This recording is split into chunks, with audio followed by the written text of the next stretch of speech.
Muy bien, continuando con la clase, tenemos que hay evidencia ya que indica que no hay una, un patrón específico de acoplamiento que esté aceptado por todos los expertos en esta área. Se han hecho estudios como este y se ha encontrado como conclusión una inconsistencia en los reportes de los patrones de movimientos acoplados que sugieren que todo esto que hemos visto de que la columna se mueve de una forma u otra eh, no es igual en todas las personas.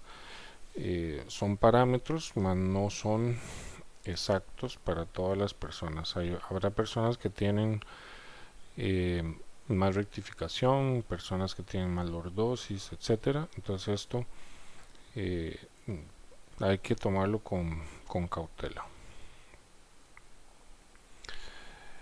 En estudios que se han hecho en atletas jóvenes en comparación con adultos, este es un estudio interesante porque de 100 atletas que tenían edades entre los 12 y 18 años que presentaban dolor de espalda, y aquí esto llama la atención porque siempre que ustedes tengan jóvenes deportistas que tengan dolor de espalda, eso es una llamada de atención importante, es una bandeja amarilla o incluso roja.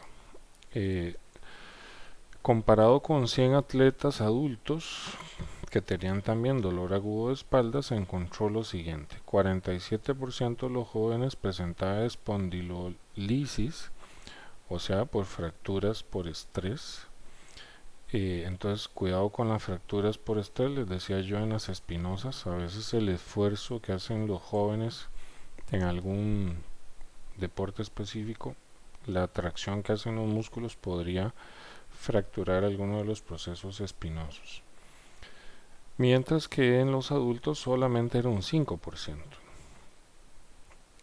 Ahora bien, 11 de los 100 adolescentes y 48 de los 100 adultos tenían etiología de carácter discal, o sea que no es lo más frecuente encontrar hernias en los jóvenes, más sí, vean que casi un 50% de los adultos tenían hernias.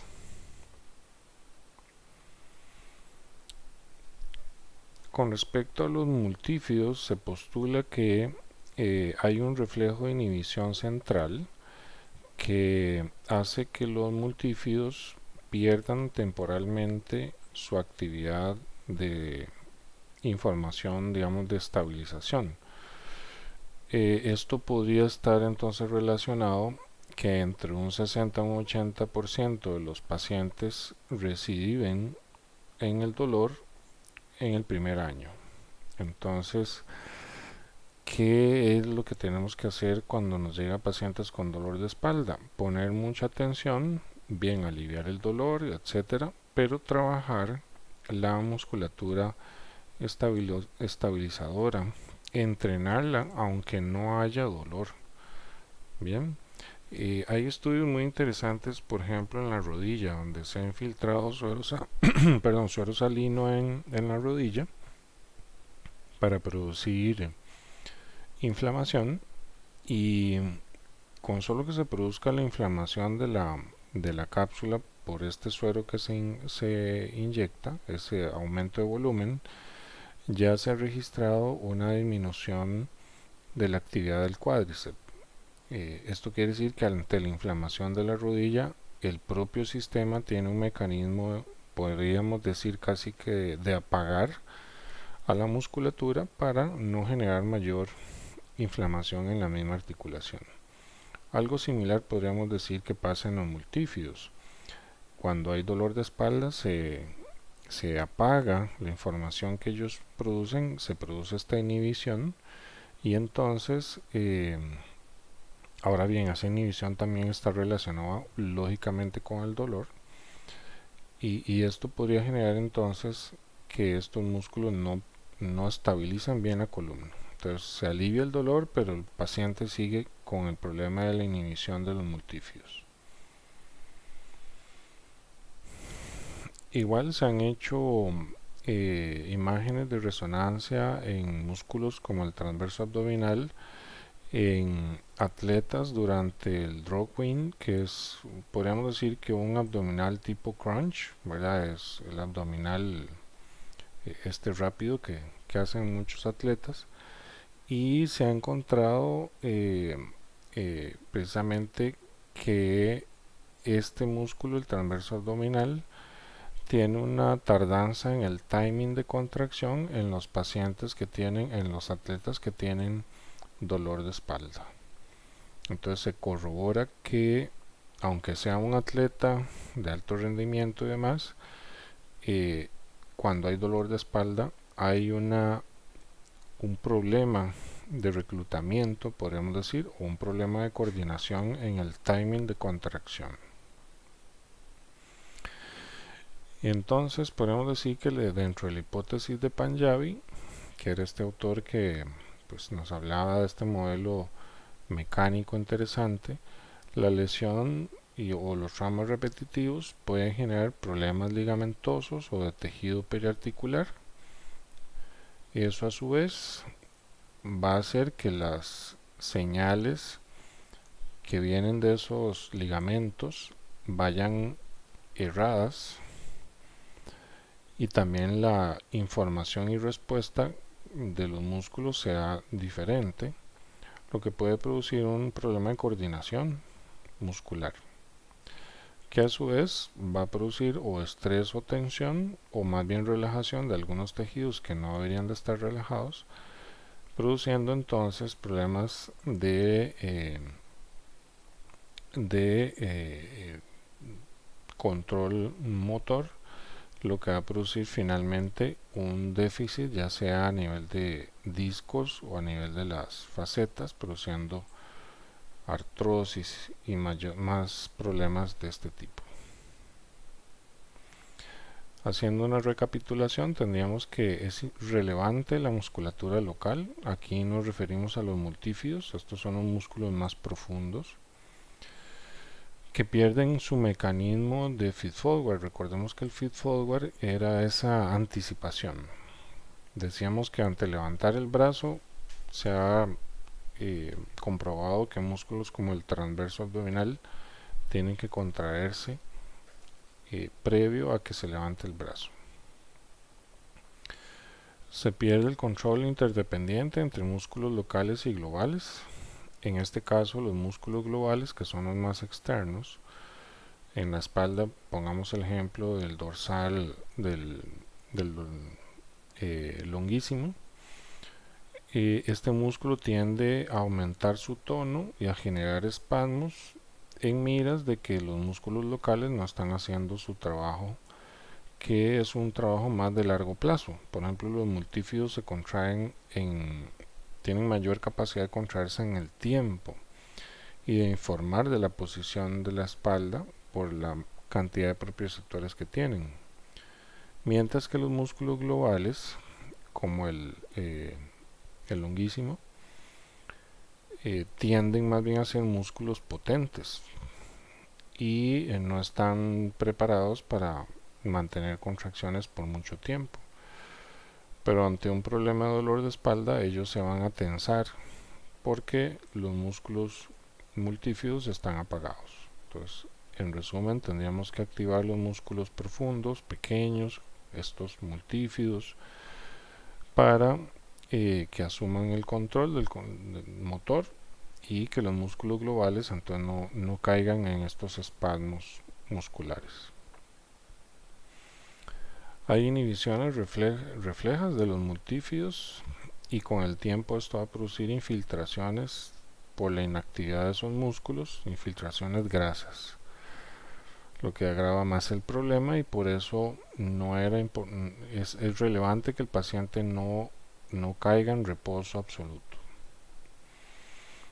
También se puede dar la pérdida de la habilidad de contraer el transverso abdominal, ya sea bilateral o unilateralmente, y este músculo es muy importante en la estabilidad, y la pérdida del sentido de la posición de la espalda.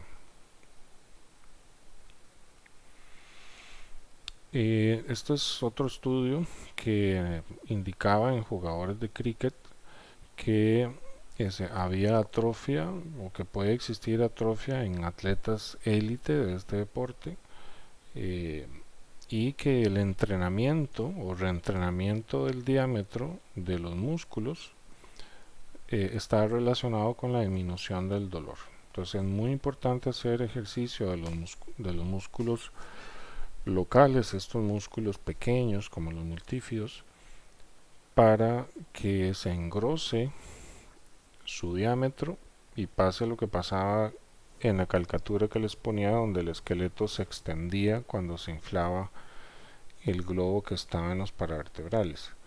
Este torque extensor da estabilidad. Les recomiendo que en algún momento puedan leer este artículo, que es un clásico de la terapia manual. Fue hecho por Paul Hodge, que es un autor muy reconocido, que habla precisamente del control. Y en conclusión nos dice Paul Hodge que el músculo transverso se activa previo al movimiento de algunas extremidades como el brazo, y que en los pacientes con dolor este timing o esta contracción previa del transverso se daba de forma tardía. En este otro estudio de 211 atletas de la NCAA se evaluaron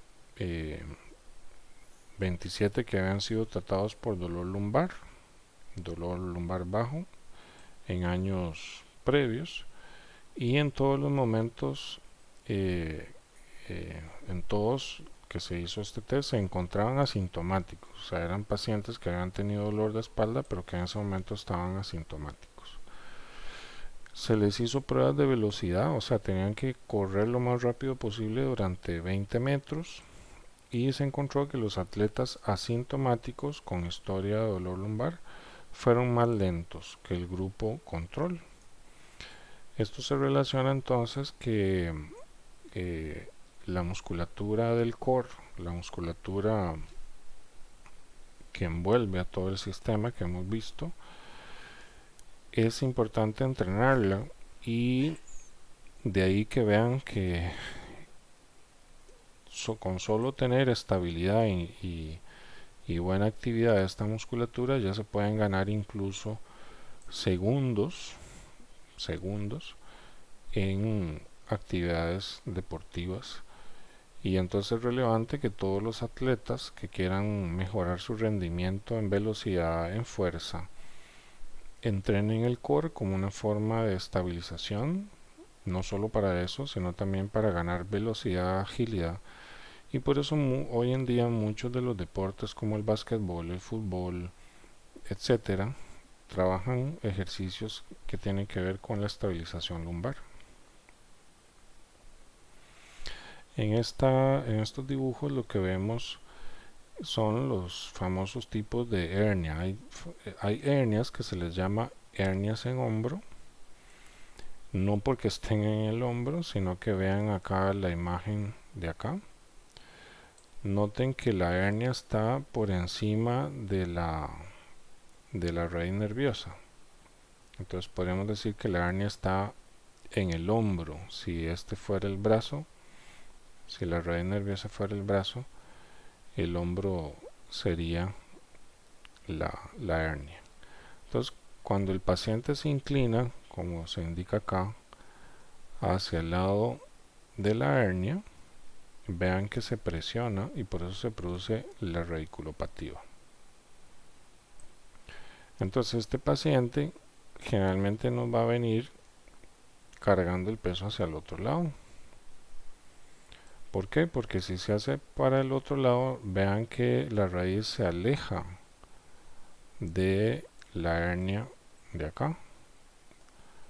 Entonces muchas veces el paciente que viene inclinado hacia un lado, esa es una posición de alivio para el paciente, pero no, el problema está entonces en el otro lado. Por otra parte tenemos la hernia en axila. suponiendo que la raíz es el brazo, vean que ahora la hernia está debajo del brazo, o sea, en la axila. Entonces este paciente, al inclinarse al lado contrario de la hernia, va a tener dolor, porque vean que si uno se hace para allá, la raíz se acerca más a la hernia y la presiona.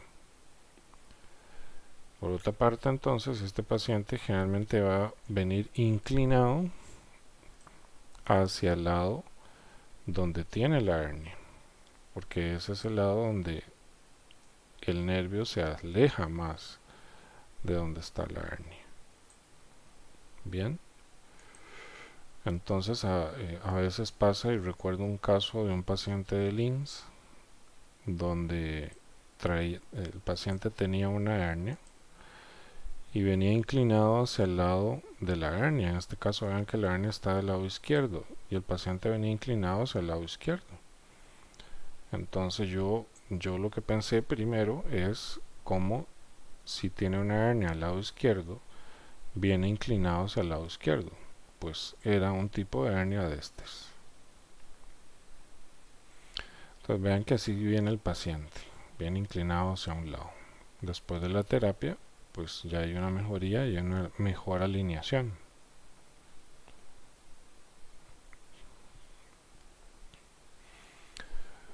Acá tenemos los grados de espondilolistesis. Vean que un grado 1 sería, lo que se hace es dividir el cuerpo vertebral en estos cuadrantes. Bien, se pasan 3 líneas. Si se ha desplazado el equivalente a una de las líneas, eso sería un grado 1. Si se ha desplazado el equivalente a 2/3, eso sería un grado 2. Y si se ha desplazado a los 3 líneas, eso sería un grado 3. Y ya pues cuando se ha desplazado a los 4, o sea el 100%, porque cada línea es un 25%, tendríamos una luxación completa.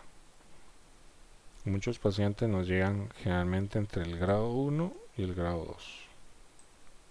Ya estos otros grados contemplan lesiones medulares.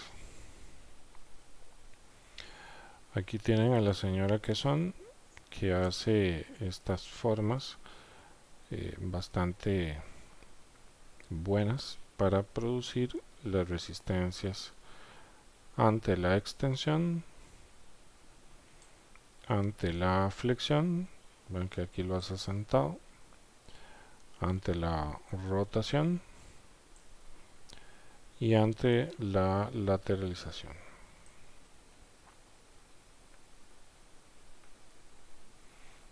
Acá tenemos la evaluación metamérica. Recordemos pues que a nivel de la pierna tendríamos L1 en la zona de la ingle, L2 en la zona media del muslo, L3 que correspondería al cóndilo femoral interno, L4 al maleolo interno, L5 al dorso del tercer dedo,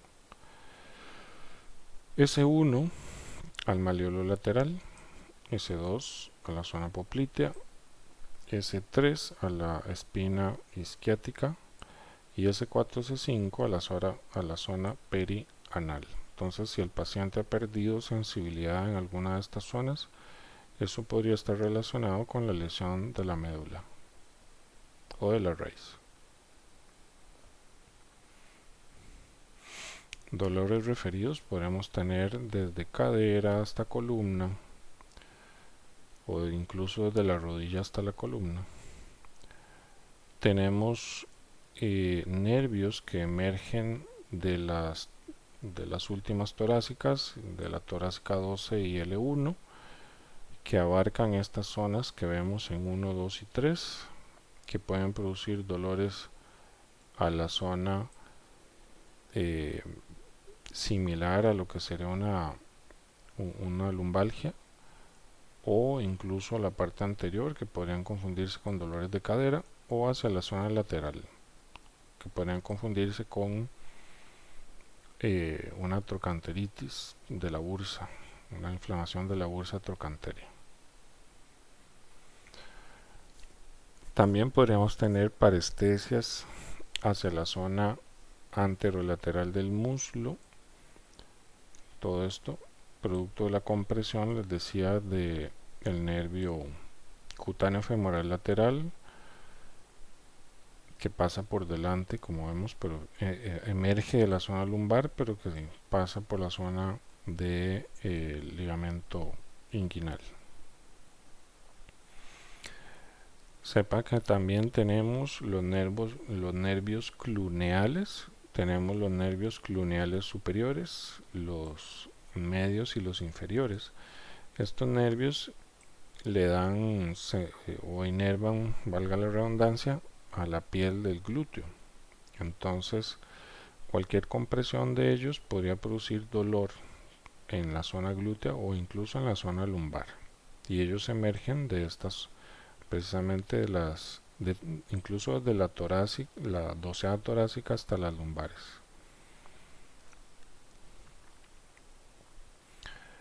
Aquí vemos algunos mapas de puntos gatillo, por ejemplo de los iliocostales. Entonces vean que un dolor en esta zona podría ser del músculo iliocostal o largo, o músculos como el longuísimos.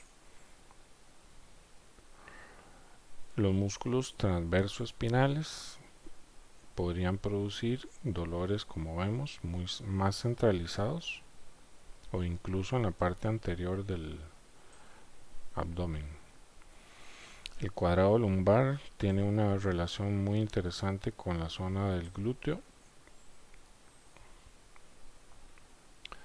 Vean que incluso el músculo cuadrado lumbar podría producir dolor similar al dolor de la cadera. Dentro de los test especiales, como pueden ver acá, no, al menos en lo que he buscado, hacen falta acá datos de sensibilidad y especificidad, pero vamos a ver algunos de los tests. El test de Trendelenburg consiste en hacer un squat unipodal y ver qué pasa con la rodilla, por ejemplo. Esto indicaría que el glúteo medio no tiene buena estabilidad, y eso es relevante a nivel de la columna.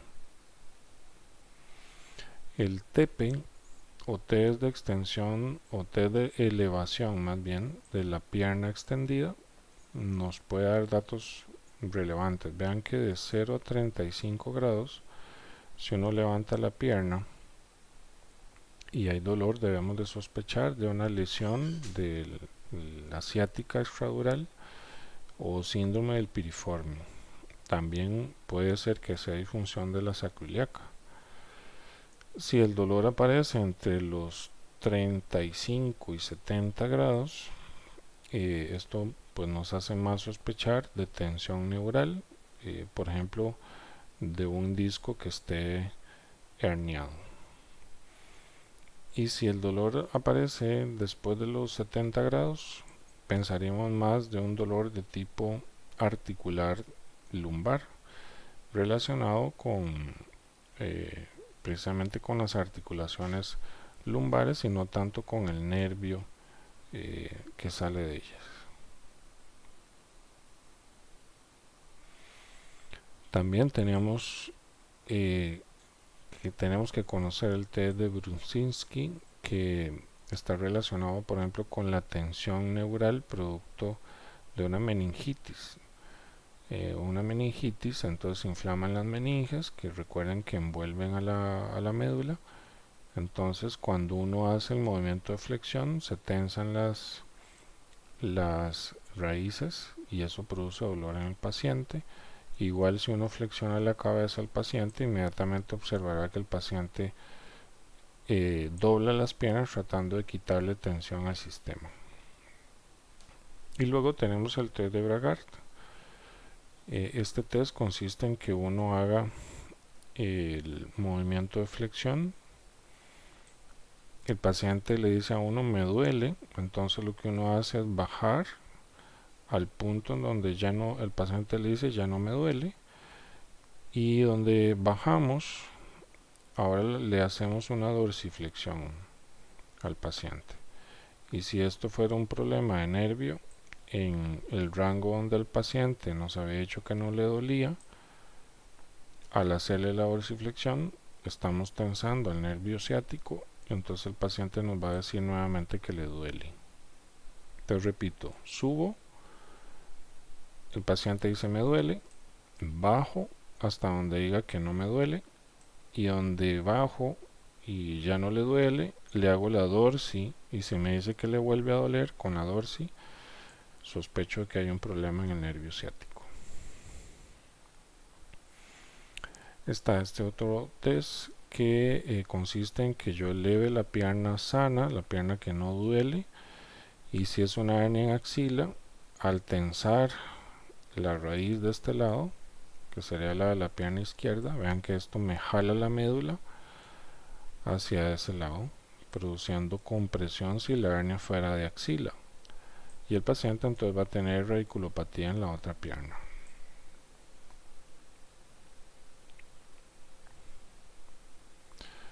Luego tenemos el test de Kemp, que ya lo habíamos visto en clase, que era, esto nos permite la extensión y la lateralización cerrada de las foráminas, por lo tanto esto va a comprimir más el nervio y va a producir entonces síntomas en el caso de que el espacio entre las foráminas esté comprimido.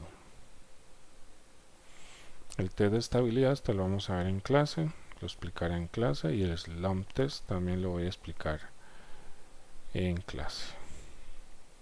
Tenemos el Overtree como una evaluación funcional que les recomiendo observar en la página www.orthopedicscourse.com. Algunas imágenes de una columna lumbar normal.